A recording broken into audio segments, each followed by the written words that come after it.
자, 여러분 안녕하십니까. 즐거운 한국사 수업 시작하겠습니다. 자, 오늘은 학습지 62페이지입니다.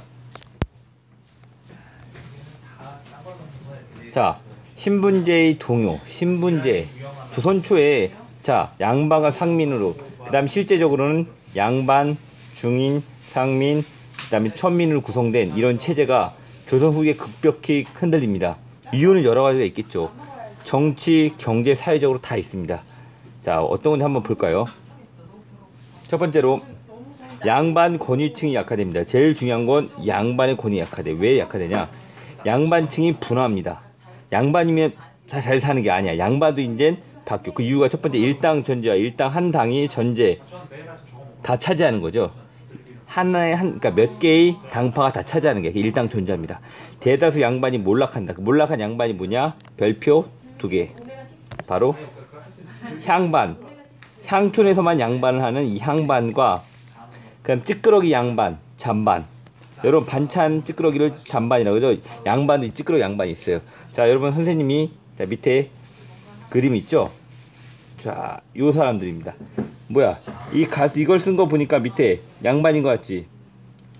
자식은 책을 읽어. 그런데 뭐야? 실제적으로 보면 일을 하죠? 부인은 뭐를 해? 물레를 돌리고. 양반이 일반 평민이 하는 일을 하고 있죠. 자, 잘 보시고. 그 다음 양반수의 급증가. 별표 2개. 양반수가 급격히 증가합니다. 양반은 기종안의 큰 권력층이야. 근데 양반이 많아지니까 권력층이 아니에요, 이제부터. 자, 대표적으로 뭐가 있냐? 공명첩과 납속책이 있습니다. 납속책. 납부하다. 뭘 납부해? 속이라는 게 무엇이냐? 바로 곡식입니다. 오곡 알죠? 오곡밥 들어봤죠, 여러분? 이 오곡을 속이라 그럽니다. 자, 그러니까 국가에서 재정이 없어. 돈이 없으니까 임진왜란 이후도 그렇고 그 전도 그렇고 예를 들면 가뭄이 들었어. 그럼 뭐야? 자, 곡식을 납부하면 너 양반.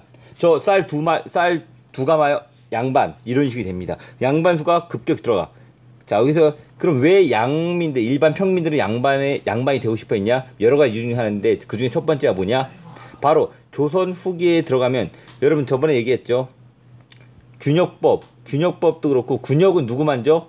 양인만 지죠. 양반은 안 지죠. 양반이 되면 혜택이 많은 거야. 특히 뭐에서? 세금제도. 그러니까 사람들이 양반이 되려고 합니다. 대표적인 게 별표 꼭 기억하세요. 납속책. 자, 그러면서 또 하나. 여러 가지 공을 세우면 양반이 돼. 이걸 뭐라냐? 공명첩이라고 합니다. 자, 뜻은 무엇이냐? 공. 여러분, 비었다. 여러분, 빈 공간이란 건 뭐야? 빈 어떤 그 지역 공간이라고 하죠. 공자, 비다. 여러분 잘 기억하죠? 명자는 이름 명자입니다. 이름. 자, 이름이 어떻게 됐어? 비어있다. 한마디로, 자, 여러분 학습지 62페이지 밑에 한번 봐주세요. 이렇게 돼 있으면 문서가 막 있어. 교지 해놓고, 임명장, 누구 있는데 이름만 비어있어. 한마디로 이름만 넣을게. 예를 들면 누구로 할까? 개똥이라고 치자. 이름만 개똥이 하면은 이 개똥이가 양반이 되는 겁니다. 역시 이것도 무엇 때문에 그래? 돈 자체가 국가에 없습니다. 임진왜란 이후에 사람들이 돈도 없고 군 자금 되는 식량도 없고 그러니까 이 공명첩을 남발하면 양반의 수가 또 증가합니다. 양반의 수가 증가한다는 말은 그건 뭐야? 일반 평민들, 상민들의 세금 부담이 더 커지는 겁니다. 그리고 어떻게 되면 다 양반이면 더 이상 조선은 신분사회가 아니야. 되게 재밌죠? 그 다음 군공. 예를 들면 적을 패했어. 우연치 않게 뒤를 도망가다가 적장이 물을 달라 그랬는데 여러분이 몽둥이 한 대 때렸어. 적장을 잡았어. 목을 베었어. 여러분 너 양반 이제부터. 이런 군공을 세우면 역시 신분이 상승됩니다. 그 다음 족보나 호적 매입. 여러분과 저희 똑같은 예죠. 우리나라에 여러분 조선 초기에는 약 5% 10%만 양반인데 지금 다 집안마다 족보 있죠. 그 족보에 제가 알기로는 90%는 다 가짜입니다. 여러분 우리 집은 족보가 있고 3대 가짜입니다. 자, 족보, 호적, 위조, 매입 다 가짜가 많습니다. 호적도 그렇고. 자, 그 다음 분홍층의 양반층의 왜 권위가 약하냐. 세 번째로 분홍층의 도전. 자, 내가 분홍이야. 나 분홍이야. 나 돈 많아. 야, 다른 것도 있는데 나도 이제 뭐 하고 싶어? 양반 되고 싶은 거야. 여러분 우리나라 사람들이 돈 많이 벌면 어디로 가서 살고 싶어요? 강남 가서 살죠. 비싼 뭐 타워, XX 팰리스 뭐 그런 거 있잖아. 그런 살고 싶어 하고. 분홍층도 뭐야? 이제 양반이 되고 싶어 합니다. 그러니까 양반층의 권위에 도전하는 거야. 향촌의 권력을 둘러싼 기존의 양반, 이걸 뭐냐? 옛 구자 써서 구향. 와, 새로운 성장한 분홍층, 얘네 뭐냐? 신양, 새로운 신양. 그러니까 이 분홍층들이 신양이 되면서 옛날 양반 뭐, 야, 나도 이제 양반이야. 왜? 여기서 특징인 건 뭐냐면 조선 후기 되면 수령이 강화돼. 사또 같은 애들이 권력이 강해지니까 옛날 사족들, 양반들의 힘을 실어주는 게 아니라 새로운 분홍층한테 힘을 실어줘. 그러면서 뭐라 그래? 야, 그 신양들은 사또의 말 잘 듣지. 거기다가 신양들은 돈도 많아요. 세금 잘 내고. 그러니까 그 사또들은 뭐야? 옛날 양반들 힘주고 맨날 하는 양반들보다 아이고 사또 하는 이 신양들을 아끼게 됩니다. 그러면서 이 신양, 새로운 이 향촌의 신양들에게 힘을 많이 실어줍니다. 이러면서 양반의 권위가 역시 약화됩니다. 자, 그 다음 두 번째로 중인층의 신분 상승 운동이 시작됩니다.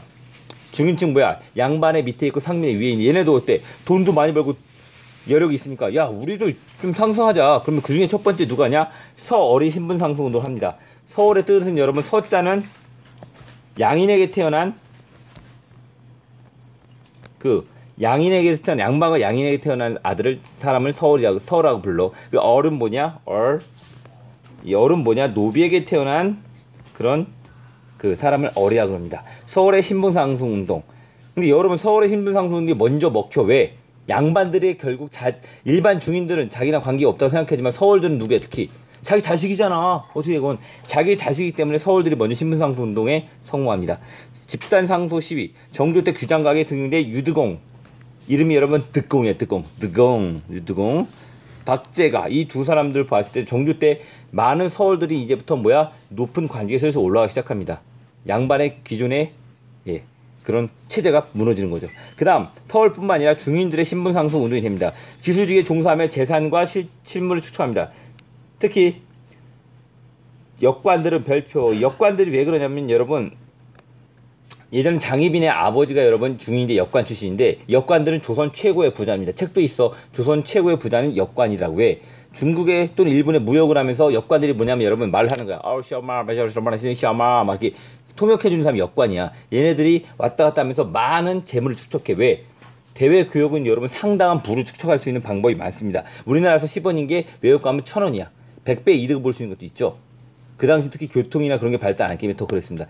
예를 들면 1970년대 80년대 스튜어스들이 월급보다 더 많이 돈을 벌었던 게 어떻게 뭐냐, 그 나라에 가서 여행을 가서 그 나라 물품 사서 팔아 더 돈을 많이 벌었다고도 합니다. 특히 역관들은 대청 외교 무역에 종사하면서 서학도 외래문화 선구의 선구적인 역할을 담당합니다. 돈도 많고 얘가 능력도 있고 뛰어나, 세계를 보는 안목 뛰어나. 그러니까 양반의 권위에 도전합니다. 마지막으로 자, 지문이 안 보이죠? 농민층입니다. 농민층의 분화. 농민도 분농, 부자 농민, 빈농. 그 다음에 임노동자야. 죄송합니다. 잘렸죠? 임노동자로 분화합니다. 그러니까 농민층 자체도 여러분 분화돼. 그동안은 다 농민이 비슷했는데 이제는 야, 부자 농민이 생겨. 그럼 얘네가 어떻게 돼? 결국 돈을 갖고 양반이 되기도 하죠. 그 다음 빈농, 가난해. 우리 집 땅도 없어.